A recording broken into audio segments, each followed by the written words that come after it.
नई कहानी देखने के लिए चैनल को सब्सक्राइब करें और बेल आइकन दबाना ना भूलें।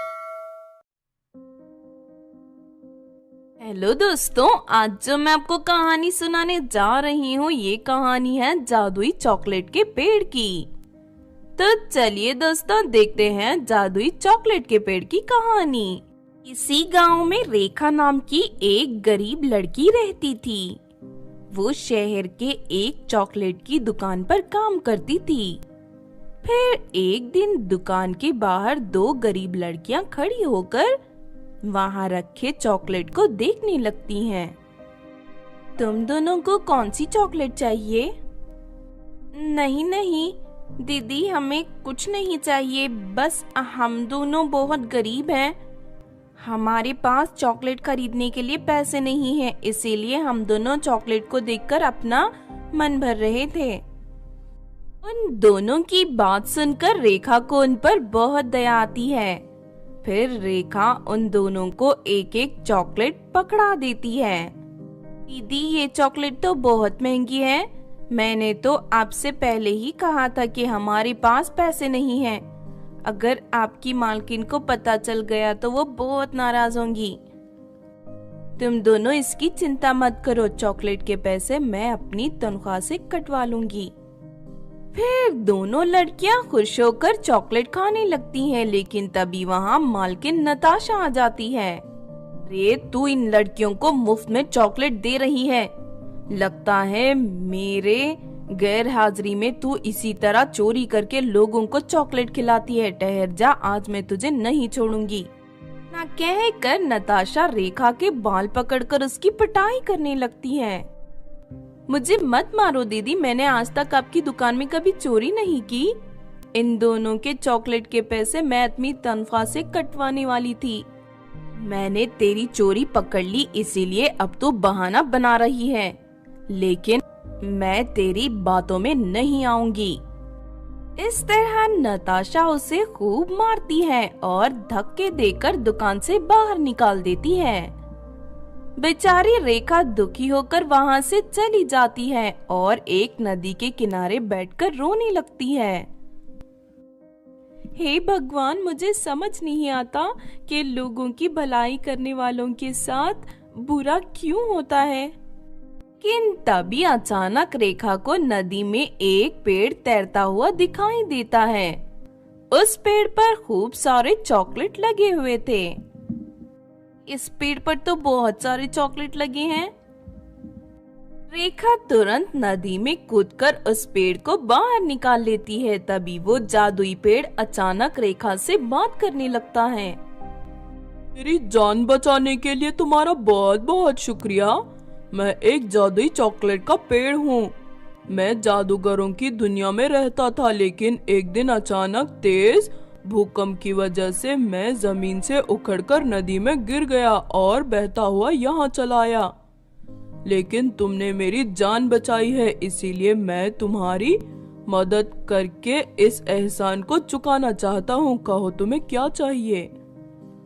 दुनिया में मेरी तरह बहुत सारी गरीब लड़कियां हैं जो पैसे ना होने की वजह से चॉकलेट खाने के लिए तरसती रहती हैं। इसीलिए मैं उन सभी लड़कियों को मुफ्त में चॉकलेट बांटना चाहती हूँ। तुम्हारी बात बहुत पसंद आई। तुम मुझे अपने घर ले चलो, मैं तुम्हें रोज ढेर सारी चॉकलेट दूंगा। ये सुनकर रेखा बहुत खुश होती है और उस जादुई चॉकलेट के पेड़ को अपने घर ले जाती है। फिर जादुई पेड़ से ढेर सारी चॉकलेट जमीन पर गिरने लगती है। रेखा सभी चॉकलेट को एक बड़ी टोकरी में जमा कर लेती है। उसके बाद उस पेड़ से 10 सोने के चॉकलेट नीचे गिरते हैं। इन सोने के चॉकलेट को बेचकर तुम अपनी गरीबी दूर कर सकती हो। फिर रेखा उन सभी सोने के चॉकलेटों को बेचकर ढेर सारे पैसे इकट्ठे कर लेती है। उसके बाद वो अपने लिए एक बड़ा घर बनाकर वहाँ रहने लगती है। दूसरी तरफ रेखा रोज गरीब लड़के और लड़कियों के बीच जाकर उन्हें चॉकलेट देना शुरू कर देती है। इस तरह कुछ दिन बीत जाते हैं। फिर एक दिन नताशा रेखा को चॉकलेट बांटते हुए देख लेती है।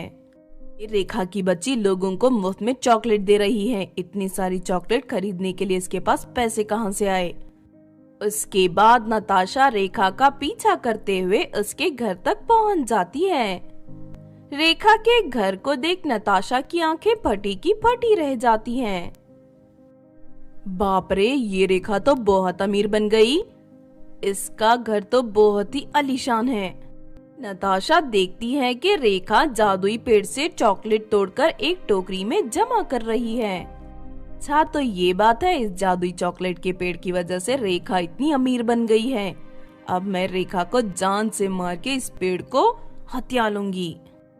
रात होते ही नताशा एक बड़ा सा चाकू लेकर रेखा के कमरे में घुस जाती है।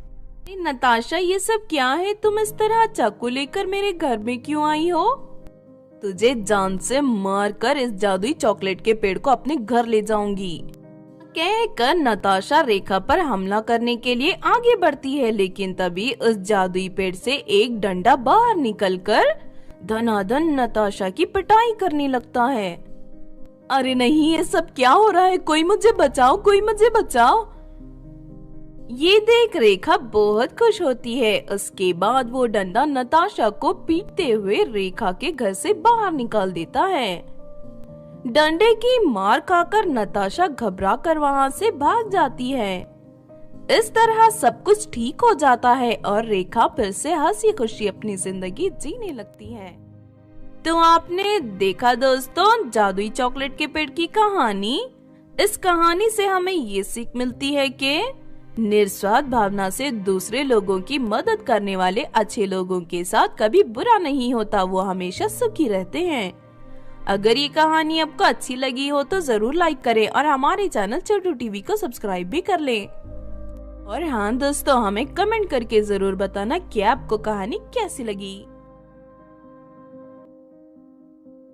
हेलो दोस्तों, आज जो मैं आपको कहानी सुनाने जा रही हूँ ये कहानी है जादुई 3 महल की। तो चलिए दोस्तों देखते हैं जादुई 3 महल की कहानी। मधु एक सेठानी के घर पर नौकरी का काम करती थी। मधु की सेठानी और उसकी बेटी बहुत ही लालची और जालिम थी। फिर एक दिन, मैं रोज रोज गैस पर खाना बनाकर बोर हो गई हूँ।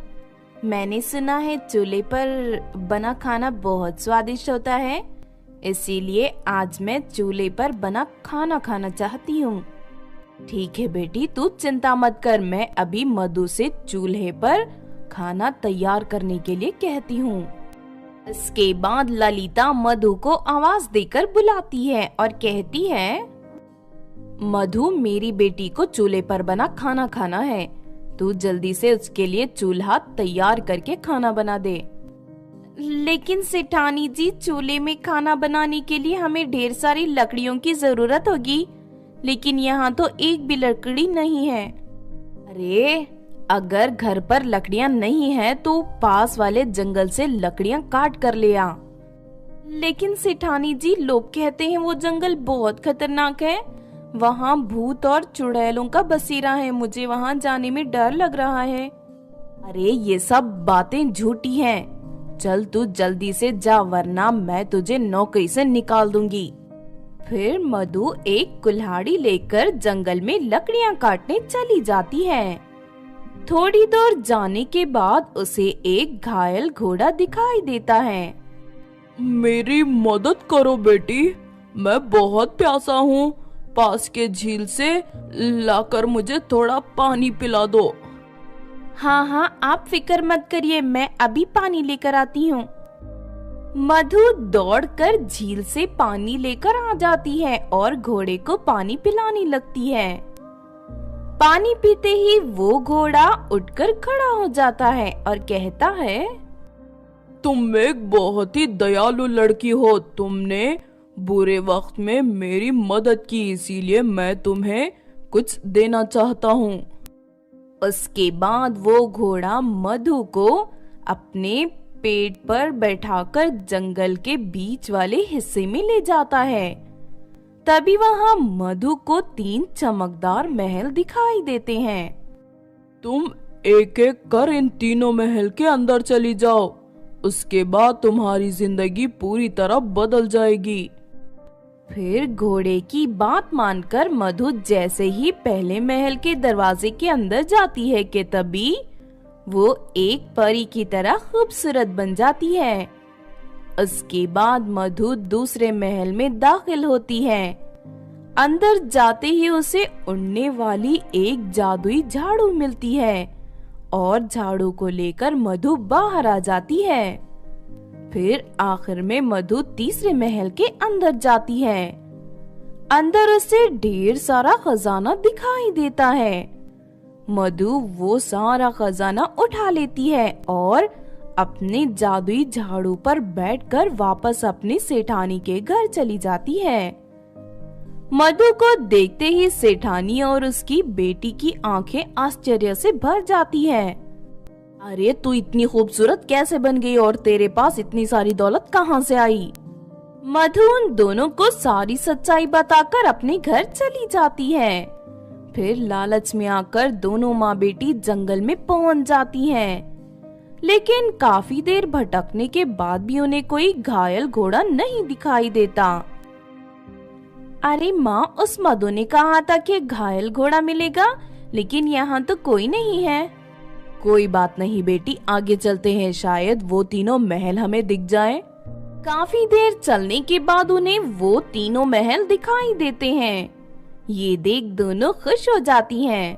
उसके बाद दोनों माँ बेटी जैसे ही पहले महल के अंदर घुसती हैं कि तभी वो दोनों बदसूरत बन जाती हैं। अरे माँ, ये क्या हो गया? हम दोनों बदसूरत बन गई। हाँ बेटी, मेरे भी समझ में कुछ नहीं आ रहा।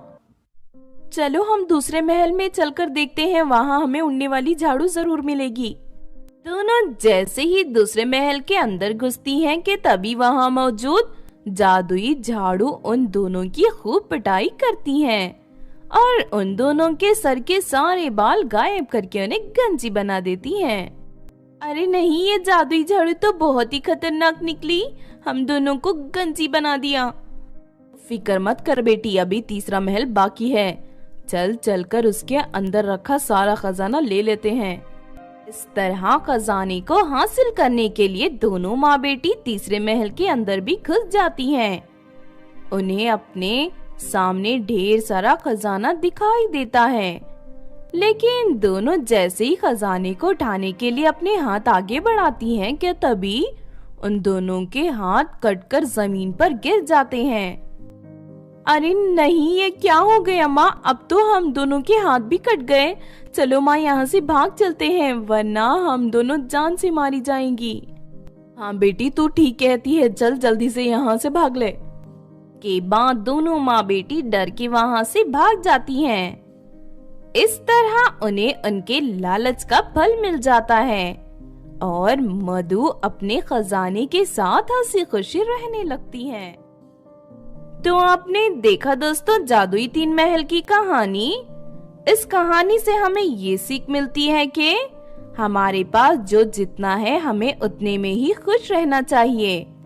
बेकार के लालच में पड़कर लोग अपनी जिंदगी बर्बाद कर लेते हैं।